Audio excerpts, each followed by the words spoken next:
प्राप्त अध्यापक तो थे ही, लेकिन संगीत जगत की गीतकार के रूप में, एक मूर्तिकार के रूप में, एक पत्रकार के रूप में हर क्षेत्र में आपकी सेवाएं निरंतर समाज को, हम उनको यहाँ हमारे भूतपूर्व प्रधानमंत्री मनमोहन सिंह जी की श्रद्धांजलि के साथ ही शुभारंभ के लिए यहाँ शैलेंद्र जी देवड़ा साहब हमारे साथ हैं। बैंक से सभी से निवेदन की शुभारंभ करते हैं, क्योंकि यहाँ स्पेशल स्टार की बात आई थी, तो हमारे स्पेशल स्टार के डायरेक्टर के रूप में, गाइडेंस देने के रूप में,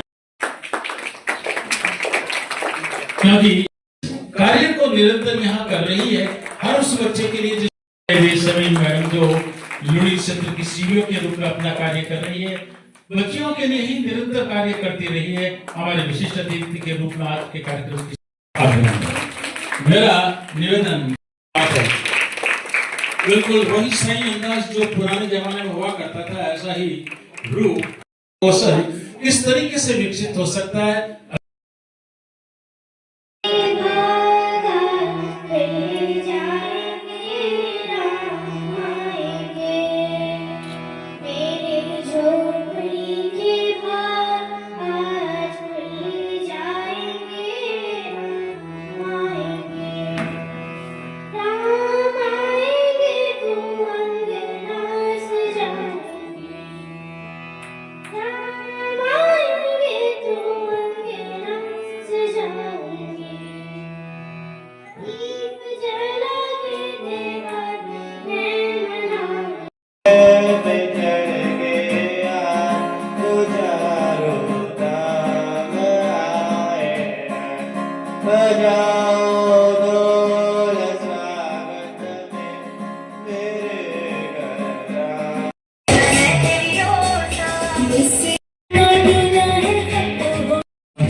तभी कह पाएंगे कि मंजिल उन कदमों को मिलती है जो थकने का नाम न लेता है। कैसे खुशी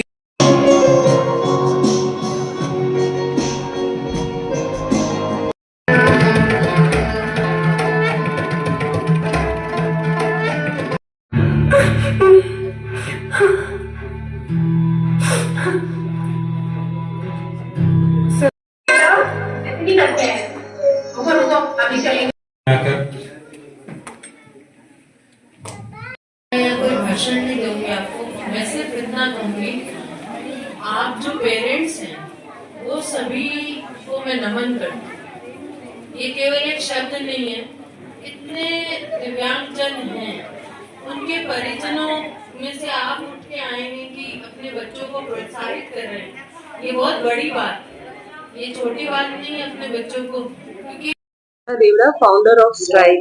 स्ट्राइव का मतलब होता है कठोर परिश्रम, और मैं एक माँ हूँ स्पेशल बच्चे की। मैं उन माओं के लिए कठोर परिश्रम मानो या कुछ भी स्ट्रगल मानो, मैं उनके हक की लड़ाई लड़ रही हूँ। और जो आरपीडब्ल्यूडी एक्ट 2016 है, 28 दिसंबर को ये लागू हुआ था। तो आज इसीलिए हम लोग एक इनिशिएट कर रहे हैं, जो इंटेलेक्चुअल डिसेबिलिटी होती है, जैसे ऑटिज्म टाइप की जो डिसेबिलिटी होती है, उन बच्चों को कहीं कोई प्लेटफॉर्म नहीं मिलता। जैसे लाइक उनमें टैलेंट तो बहुत होता है, लेकिन ना तो समाज उनको एक्सेप्ट करता है, ना ही हम लोग हमारे बच्चों को कहीं लेके जा सकते हैं। तो मैंने आज एक इनिशिएट करा है इंक्लूसिव टैलेंट शो। इंक्लूजन का मतलब होता है समावेश, लाइक हर सामान्य और विशेष बच्चा एक है। इन बच्चों को मुख्य धारा से जोड़ने के लिए इन सामान्य बच्चों को ये सिखाना पड़ेगा कि ये आपसे अलग नहीं है, ये आपकी तरफ परफॉर्म कर सकते हैं। तो इसलिए हमने आज इंक्लूसिव टैलेंट शो रखा है, जिसमें सामान्य और विशेष बच्चे अपना अपना टैलेंट दिखाएंगे। दूसरा, जो आरपीडब्ल्यूडी एक्ट 2016 है, उसमें 21 प्रकार की डिसेबिलिटीज घोषित की गई थी। हमारा जो नेक्स्ट डॉक्यूमेंट्री फिल्म का जो टाइटल है वो है स्पेशल 21। उसका पोस्टर विमोचन है, और माननीय कैबिनेट मंत्री जी अविनाश जी गहलोत ने जो वो बहुत ज्यादा कंसर्न है इन बच्चों के लिए, तो उनके निर्देशन में हम लोग ये डॉक्यूमेंट्री बनाएंगे। और इसमें क्या होता है ना, जो समस्याएं तो बहुत है, सब बात करते हैं समस्याओं के बारे में, लेकिन समाधान कोई नहीं देखता। अविनाश जी गहलोत उन्होंने एक रेस्क्यू ऑपरेशन शुरू किया। हर जो बच्चे हैं बेड़ियों में जकड़े हैं, ऑन स्पॉट उनको जैसे ही कॉल आता है उनको टीम भिजवाई जाती है, उनको सही जगह जहाँ उनका इलाज हो सके, उनकी केयर टेकिंग हो सके, उनको ले जाया जाता है। तो आज तक किसी ने इस तरह से उनका दर्द नहीं समझा।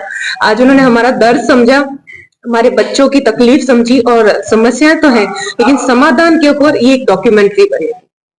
आप पब्लिक को क्या संदेश देना चाहेंगे? मैं समाज को यही एक रिक्वेस्ट करना चाहूंगी कि देखो, एक माँ होती है, माँ बनना बहुत खुशी की बात होती है। हम भी एजुकेट हैं या जो भी है, हम चाहते हैं कि हमारे बच्चे अच्छी एजुकेशन मिले, उनको वो कुछ जिंदगी में बन पाए। लेकिन जहाँ पे एक घर में डिसेबिलिटी आ जाती है तो पूरी फैमिली डिप्रेशन का शिकार हो जाती है। पहले तो परिवार, फिर समाज उसको एक्सेप्ट नहीं करता है और हमें बहुत कुछ सुनने को मिलता है। तो मैं समाज से बस एक रिक्वेस्ट करना चाहती हूँ कि हमारे बच्चों को भी वो हक है, उनको रिस्पेक्ट देने का हक है, उनको एजुकेट होने का हक है, उनको अपना टैलेंट दिखाने का हक है। तो मैं सिर्फ एक ही रिक्वेस्ट करना चाहती हूँ कि हमें एक मॉरल सपोर्ट चाहिए। जैसे आज रोड बन रही है तो लोग डाइवर्ट होते हैं क्योंकि समस्या है। समाधान यही कि थोड़े टाइम की प्रॉब्लम है तो डाइवर्जन हो जाए। तो यही चीज हर कोई समाज के जो लोग हैं वो ये समझें। और अगर हमारे बच्चे अगर क्यूब में खड़े हैं या कहीं वेट कर रहे हैं तो थोड़ा सा उनको प्रायोरिटी देके उनको रिस्पेक्ट दे, उनको आगे के यू फर्स्ट जैसे लेडीज कम फर्स्ट है ना, तो स्पेशल कम फर्स्ट। तो स्पेशल बच्चों को थोड़ी प्रायोरिटी देके हर एक क्षेत्र में, हर एक एनवायरमेंट में उनको आगे लेके आए, उनको रिस्पेक्ट दें, चाहे कहीं कोई भी फील्ड हो। आपका परिचय मैम? मैं Shweta Devda, founder of Strive, और ये मैंने संस्था शुरू करी थी उन माओं के उनके लिए एक लड़ाई लड़ने के लिए जिनको आज तक वो भी एक तरह से बेड़ियों में जकड़ी हुई है। हम लोग एजुकेट होने या नहीं एजुकेट है तब भी हम बेड़ियों में जकड़ जाते हैं। तो उन बेड़ियों को अनलॉक करेंगे।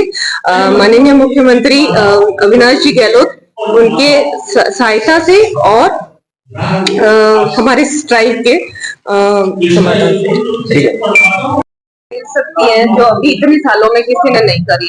लाइक मैंने बहुत चक्कर काटे, पिछले 5 सालों से मैं इतना कोशिश कर रही थी इन माओं के लिए ट्रेनिंग सेंटर खुलवाने की, लेकिन नहीं, किसी ने नहीं सुनी। एक आज माँ है, एक मैम ने मेरी, वो भी एक माँ है, उन्होंने मेरी सुनी और हमें मेरा प्रोजेक्ट वहाँ जयपुर भेजा गया और शीघ्र ही इन सब चीजों के ऊपर काम किया जाएगा। देखो, एक माँ ही है जो माँ को समझ सकती है। इन्होंने मुझे सपोर्ट किया, अदरवाइज मैं ये इतना काम आगे नहीं बढ़ा पाती। तो thank you so much Manmeet ma'am और अविनाश जी भाई साहब, थैंक यू। आयोजित किया जा रहा है, आपने जो जगह का चुनाव किया है, लव कुश आश्रम नवजीवन संस्थान हमारे आदरणीय परिहार साहब संचालित कर रहे हैं, जिसमें विशेष योग्यजन बच्चे भी, तो बहुत हर्ष की बात है कि इन बच्चों के लिए जो संस्था है वो काम करी और दूसरी संस्थाएं आगे आई हैं। और श्वेता देवड़ा और उनकी फाउंडेशन ने ये प्रयास किया है कि परिजनों को कैसे जोड़ा जाए, क्योंकि आम जन में केवल ये धारणा है कि अगर ये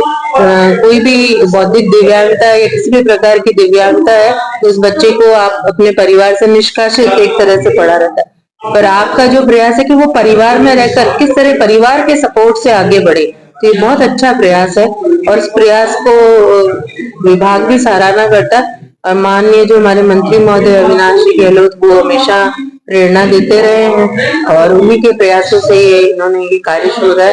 विभाग की ओर से जो भी सहयोग होगा उसके लिए हम सदा तत्पर रहेंगे।